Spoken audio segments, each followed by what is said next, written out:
ദുബായിലെ പാം ജുമൈറയെ ബന്ധിപ്പിക്കുന്ന palm mono rail service വീണ്ടും പ്രവർത്തനം ആരംഭിച്ചു. സ്റ്റേഷൻ അറ്റകുറ്റപ്പണികൾക്കായി 2026 ജനുവരിയിൽ താൽക്കാലികമായി നിർത്തിവെച്ചിരുന്ന സർവീസാണിപ്പോൾ പുനരാരംഭിച്ചത്. 6 മാസത്തെ ഇടവേളയ്ക്ക് ശേഷം ദുബായിലെ പാം മോണോ റെയിൽ സർവീസ് വീണ്ടും പ്രവർത്തനം ആരംഭിച്ചതായി ഓപ്പറേറ്റർമാർ അറിയിച്ചു. യാത്രക്കാർക്ക് ഔദ്യോഗിക വെബ്സൈറ്റിലൂടെയും മറ്റ് അംഗീകൃത ചാനലുകളിലൂടെയും ടിക്കറ്റുകൾ ബുക്ക് ചെയ്യാം.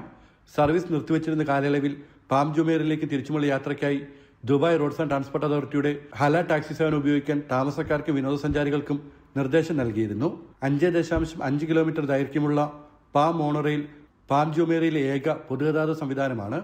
Palm Gateway, Al Ittihad Park, Nakheel Mall, Atlantis, Aquaventure എന്നീ 4 സ്റ്റേഷനുകളെ ബന്ധിപ്പിക്കുന്ന ഈ സർവീസ് ദ്വീപിലെ പ്രധാന വിനോദസഞ്ചാര കേന്ദ്രങ്ങളിലേക്കുള്ള യാത്ര എളുപ്പമാക്കുന്നു.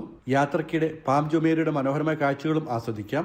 ടിക്കറ്റ് നിരക്ക് 5 ദിർഹം മുതലാണ് ആരംഭിക്കുന്നത്. ജനം, ദുബായ്.